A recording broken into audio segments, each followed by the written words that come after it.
नमस्ते बच्चों। तो छठवीं बी और सी के लिए नांदेड़ पर टीचर विज्ञान का पीरियड ले रही है। तो हमारा 12वां पाठ ख़त्म हो गया था, सरल यंत्र, और इसका स्वाध्याय हमने शुरू किया था। तो पहले हमने वर्गीकरण करो, उत्तोलक, घिरनी, ढालूतल, पच्चर, सुई, सीढ़ी, ये कौन कौन से यंत्रों में आते हैं ये मैंने आपको बताया था। तो यंत्रों में यानी क्या, यंत्रों का सरल यंत्र, पहिया तथा धुरी, पच्चर, ढालूतल, उत्तोलक, जटिल यंत्र, इसमें कौन कौन से यंत्र आते हैं ये वर्गीकरण करके मैंने आपको ये बताया था। ये प्रश्न हो गया था। अभी देखो दूसरा प्रश्न है, प्रत्येक रिक्त स्थान में सही शब्द लिखकर कथनों को पूर्ण करो। तो हमें यहाँ रिक्त स्थान दिया है या सही शब्द लिखना है। आप किताब में ऐसे मत भरना है, नोटबुक में पूरा वाक्य लिखो, बाद में ये शब्द आपको लिखना है। तो ये जो शब्द है यहाँ दिया है, देखो यह सब कुछ दिया है, भार, बल, आलम्ब, यही हमें भरना है। बहुत आसान है। तो पहले देखो, उत्तेजक के पहले प्रकार में तो ये जो रिक्त स्थान दिए, आलम्ब, मध्य में भार एक और तथा बल दूसरी ओर होता है। पहला ये वाक्य पूरा हो गया है। दूसरा है, देखो उत्तोलक के दूसरे प्रकार में भार मध्य में आलम्ब उसकी ओर तथा बल दूसरी ओर होता है। तीसरा है, उत्तोलक के तीसरे प्रकार में बल मध्य में भार एक सिरे की ओर तथा आलम्ब दूसरे सिरे की ओर होता है। ऐसे 3 रिक्त स्थानें हमने पूरी की है। तो आप ये देखकर नोटबुक में स्वाध्याय पूरा करना है। कोई लड़के ऐसे करते हैं कि ये देखकर बुक पर लिखते हैं, तो ऐसी गलती नहीं करेंगे कोई। तीसरा प्रश्न देखो, निम्नलिखित कार्य करने के लिए कौन से यंत्रों का उपयोग करोगे, उनके प्रकार लिखना है। तो यंत्रों के नाम लिखना है आपको। पहला दिया है, लोहे के डिब्बे का ढक्कन निकलना है। तो यहाँ ढक्कन निकलने के लिए कौन सा यंत्र का उपयोग करेंगे, तो ओपनर, इसका उपयोग करेंगे। और यंत्र का प्रकार है ढालूतल और स्क्रू, सुनकर लिखना है आपको। दूसरा है, ऊंची इमारत पर ईंटें पहुंचनी है। तो ऐसे समय कौन से यंत्र का उपयोग करेंगे आप, खांचेदार पहिया, डोरी, और यंत्र का प्रकार है घिरनी, इसका उपयोग करेंगे। तीसरा है, सब्जी काटनी है। तो कौन से यंत्र का उपयोग करेंगे, चाकू का पहसुल, चाकू का पहसुल यानी पच्चर, इसका भी उपयोग करेंगे। कुएं में से पानी खींचना है। तो यहाँ कौन से यंत्र का उपयोग करेंगे, पहिया तथा रस्सी, घिरनी का उपयोग करेंगे। पापड़ सेकने के लिए चिमटा का उपयोग करेंगे, यंत्र यानी चिमटा। उत्तोलक, ये यंत्र का भी उपयोग करेंगे। ऐसे यंत्र का नाम आपको लिखना है, बहुत आसान है। चौथा प्रश्न है, नीचे दिए गए प्रश्नों के उत्तर तुम अपने शब्दों में लिखना है। बहुत आसान है। तो सरल यंत्र का अर्थ क्या है, जब हमारा पाठ शुरू हुआ था तब मैंने सरल यंत्र का अर्थ भी बताया था। किस किस के याद में है क्या मालूम नहीं, लेकिन फिर से मैं आपको बता रही हूँ।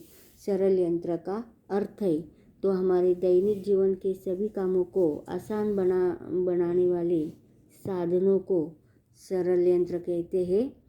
और इनके कारण हम काम समय में तथा कम परिश्रम करके अधिक काम कर सकते हैं। और इन यंत्रों की रचना अत्यंत सामान्य होती, सादी होती है। इनमें केवल एक या दो पुर्जे यानी भाग होते हैं।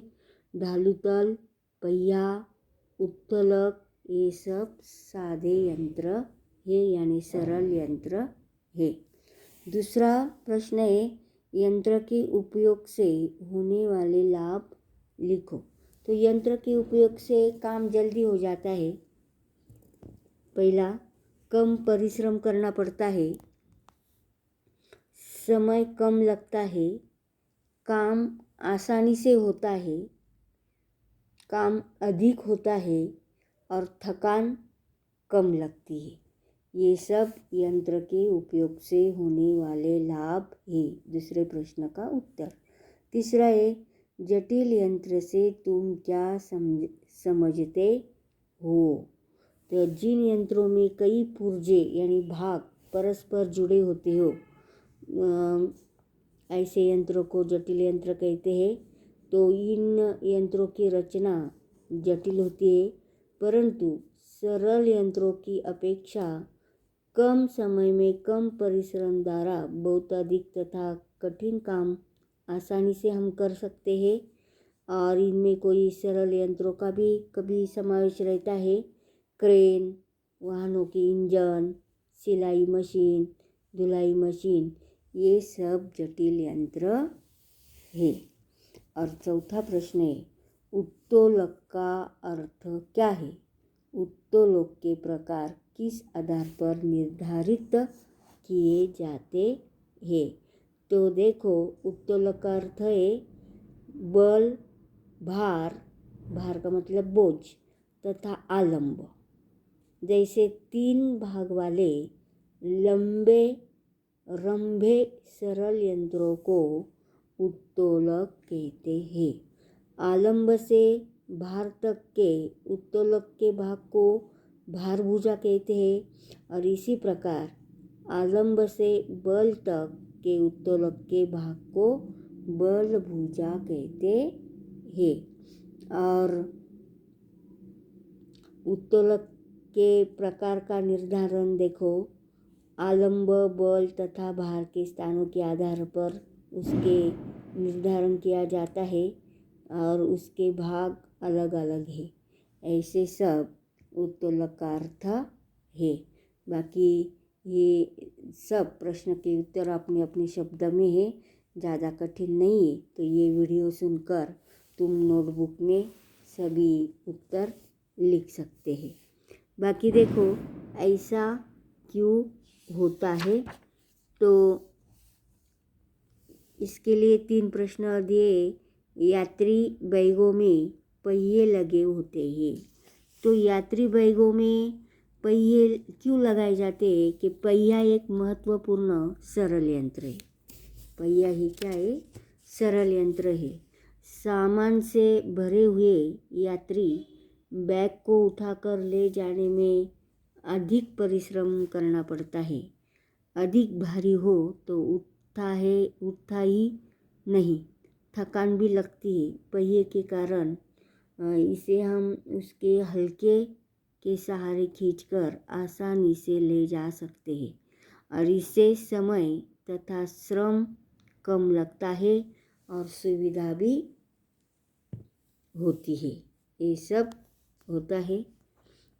इसके बाद यंत्रों की देखभाल करनी पड़ती है।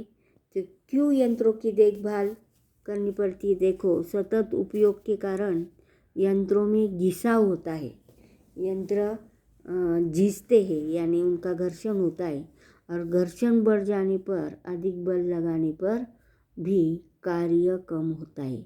समय और श्रम दोनों की बर्बादी के साथ साथ यंत्रों की मरम्मत का खर्चा ज़्यादा बढ़ जाता है।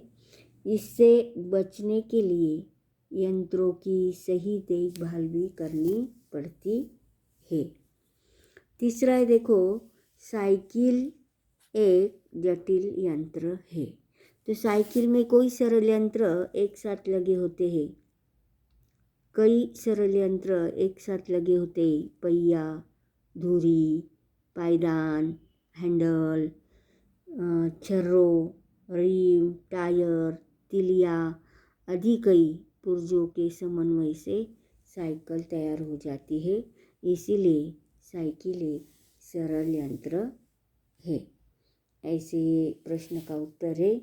और लास्ट का प्रश्न 6वां, नीचे दिए परिच्छेद में आने वाले उत्तोलकों में आलंब, भार तथा बल पहचानो तथा उनके प्रकार लिखो। तो देखो, एक परिच्छेद दिया है, इसका हमें वाचन करेंगे और बाद में आलंब, भार, बल और उत्तोलक का प्रकार लिखेंगे। तो देखो, ये परिच्छेद हम वाचन करते हैं। रवि तथा सविता किसी बाग में लगे सीसॉ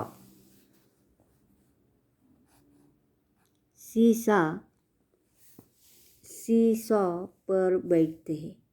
कोई माली कैंची से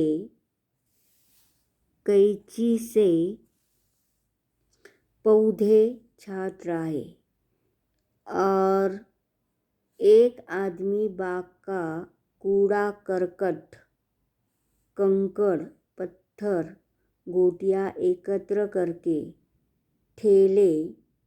ठेला, ये अलग शब्द है, में रख रहा है। बाद में रवि को प्यास लगती है और वह नींबू का शरबत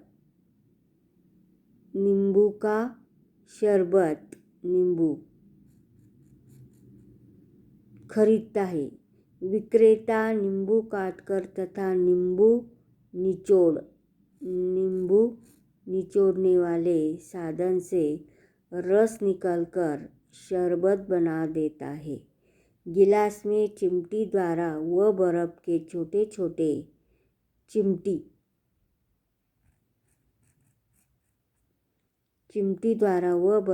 छोटे छोटे टुकड़े उठाकर डालता है। देखो, हमने ये परिच्छेद का वाचन किया है और जिस शब्द के नीचे मैंने ये अंडरलाइन की, ये शब्द का आलंब हम लिखेंगे। तो पहले सीसॉ यानी इसका आलंब है मध्य भाग में, बल एक और, भार है दूसरी और उत्तोलक का पहला प्रकार है पहला। दूसरा है कैंची है मध्य भाग में, बल है एक और, भार दूसरी और उत्तोलक का प्रकार है पहला। तीसरा शब्द है ठेला का आलंब है एक और, बल है दूसरी और, भार है मध्य भाग में और उत्तोलक का प्रकार है दूसरा। बाद में नींबू निचोड़ आलंब है एक और, बल है दूसरी और, भार है मध्य भाग और उत्तोलक का प्रकार है दूसरा। और लास्ट का है चिमटी ये शब्द है, देखो चिमटी, तो आलंब है एक और, बल मध्य भाग, भार दूसरी और उत्तोलक का प्रकार है तीसरा। ऐसे हमें प्रकार करके लिखना है। आलंब, भार तथा बल और तथा प्रकार लिखना है। ये सभी मैंने आपको बताया है। तो इसी तरह आप ये स्वाध्याय पूरा तुम्हारे वर्गपाठ या गृहपाठ नोटबुक में पूरा करो। और इसके बाद जो वीडियो होगा पाठ क्रमांक 13 ध्वनि, ये बाद में शुरू करेंगे। आज हम यही ख़त्म करते।